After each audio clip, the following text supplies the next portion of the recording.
नमस्कार शिव भक्तों, हर हर महादेव। जय श्री शंभु, जय भोलेनाथ। शिव कुमारी मिश्रा शिव कथा में आप लोगों का स्वागत है।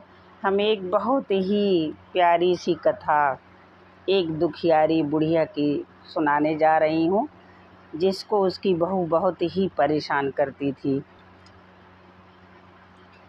कर्पूर गौरम करुणावतारम संसार सारम भुजगेन्द्रहारम सदा वसंतम हृदयारविंदे भमं भवानी सहितं नमामि, भमं भवानी सहितं नमामि। बहुत समय पहले की बात है। एक गांव में एक सास बहू रहती थी। सास का जो बेटा था वह प्रदेश में था, लेकिन बहू जो थी बहुत ही दुष्ट प्रकृति की थी। बूढ़ा माई शिव भक्त थी, भोलेनाथ की हमेशा शिव चर्चा में जाती, उनका पूजा पाठ किया करती थी। लेकिन बहू को ये सब अच्छा नहीं लगता था। बहू हमेशा बोलती, आप दिन भर बैठी रहती हैं, खाती रहती हैं, कुछ करती उरती तो है नहीं। तो बहू बोली, बेटी इस उम्र में मैं क्या कर सकती हूँ, बस आपको क्या है, अपने शिव गुरु का पूजा पाठ, शिव चर्चा में जाना, ये करना वो करना, आपको आरती के लिए 5 रुपया चाहिए। तो बहू बहुत सुनाती थी। तो उसकी बूढ़ा माई की बहू ने कहा कि आपको काम तो अब करना ही पड़ेगा, बिना अगर आप काम नहीं करेंगी तो मैं आपको खाना नहीं दूंगी। तो बूढ़ा माई को बहू बोली कि आप डेली सुबह दूध बेच आया करिए और सारा पैसा जो है मुझे ला करके दिया करिए। अब बूढ़ा माई बेचारी क्या करती, मजबूर थी, इस पर तैयार हो गई। बूढ़ा माई के पति तो थे नहीं, तो वो दूध का डब्बा ला करके बहू सासू माँ को दे दी। बुजुर्ग महिला थी। चलते चलते जंगल में गई थोड़ी दूर, तो वहाँ पर एक पीपल का पेड़ था। अब बूढ़ा माई सोचने लगी कि इतना दूध मैं घर घर कैसे दे पाऊँगी। वो भोलेनाथ को मना के उनके ऊपर जो है छोड़ करके क्या करी, उसी पीपल के पेड़ में दूध को चढ़ा दी और डब्बा लेकर के घर आ गई। बहू सोची दूध बेच आई हैं। बूढ़ा माई सोची 1 महीना तक ऐसे करेंगे, फिर देखा जाएगा। तो डेली बूढ़ा माई वही पीपल के पेड़ के पास जाती और जो है वहीं पर दूध चढ़ा देती और डिब्बा लेकर के चली जाती। ऐसे कुछ समय व्यतीत हो गया, 1 महीना पूरा हो गया। अब उस दिन जब बूढ़ा माई गई तो उनको बहू को हिसाब देना था। बूढ़ा माई पेड़ के पास, पीपल के पेड़ के पास बैठ के रो रही थी, अपने शिव गुरु को मना रही थी। पार्वती माता देख रही थी सब। भोलेनाथ से उनका हृदय द्रवित हो गया। भोलेनाथ से बोली, ये बुजुर्ग महिला इतनी आपकी भक्ति करती है, उसके बाद इसकी बहू इसको कितना परेशान करती है, आप इसके दुख को दूर क्यों नहीं करते हैं, इसको इतना कष्ट क्यों मिल रहा है। भोलेनाथ बोले कि ये इसका पूर्व जन्म का प्रारब्ध है। पूर्व जन्म में ये उसकी सास थी और ये जो है बहू थी। तो और इसने उसे बहुत सताया था। तो आज इस जन्म में ये बहू इसको सता रही है, लेकिन अब समय ख़त्म ही होने वाला है। पार्वती माता बोली कि ये दुख मुझे नहीं देखा जा रहा है, अगर आपकी आज्ञा हो तो मैं जाऊं बूढ़ा माई से मिल करके उनकी कुछ सहायता कर दूं। भोलेनाथ बोले, ठीक है पार्वती, अगर तुम्हारी इच्छा है तो तुम जा सकती हो। पार्वती माता वहाँ आ गई।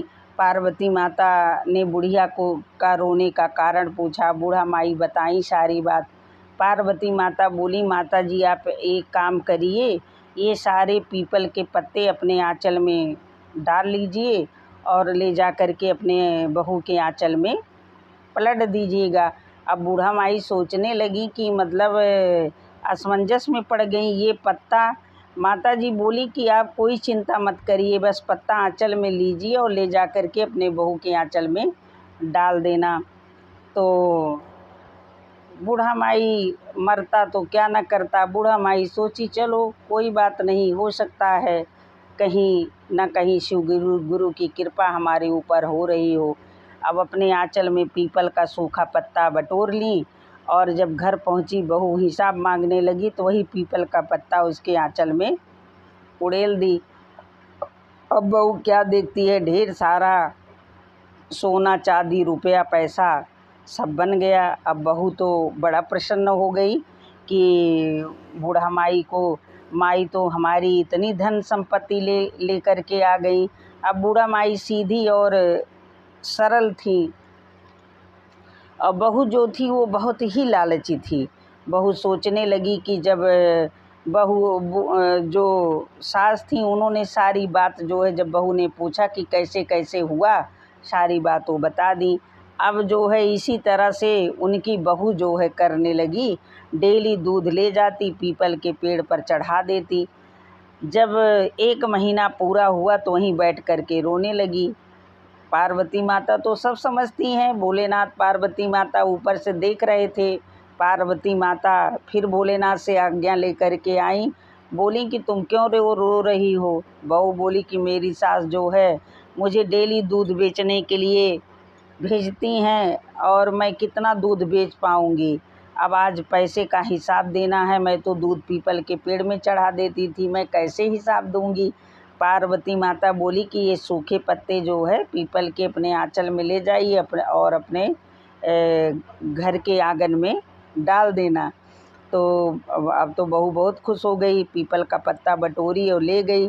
जब आंगन में डाली तो देख रही है सांप बिच्छू सब उसमें जो है उसको काटने को दौड़ने लगे। अब वो भागी अपने सास के पास। तो सासु ने अपनी शिव गुरु और पार्वती माता से प्रार्थना किया कि हे भोलेनाथ, ये नासमझ है, इसकी कोई गलती है अगर तो आप क्षमा कर दीजिए और ये सब अपने पास बुला लीजिए जो है। तो मैं आपकी बहुत ही सुंदर सी शिव चर्चा इसके हाथ से करवाऊंगी।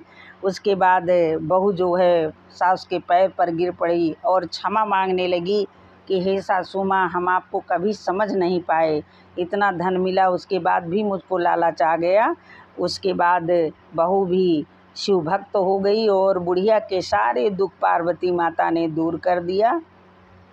अब दोनों सास बहू प्रेम से रहने लगी, खूब बढ़िया सुंदर सी भोलेनाथ की शिव चर्चा कराई और जो है प्रसाद वगैरह खा करके बहू का भी मन एकदम अंतर मन उसका साफ हो गया। अब वो अपने सास के साथ अच्छा जो है व्यवहार भी करने लगी और बहू भोलेनाथ की कृपा से सुधर गई। अब मेरी छोटी सी कथा यहीं पर समाप्त होती है। मेरे वीडियो को लाइक और शेयर ज़रूर कर दीजिएगा। कमेंट बॉक्स में जय महादेव ज़रूर लिखिएगा। हर हर महादेव, घर घर महादेव। जय शिव शंभू, जय भोलेनाथ। पार्वती मैया के चरणों में मेरा कोटि कोटि प्रणाम।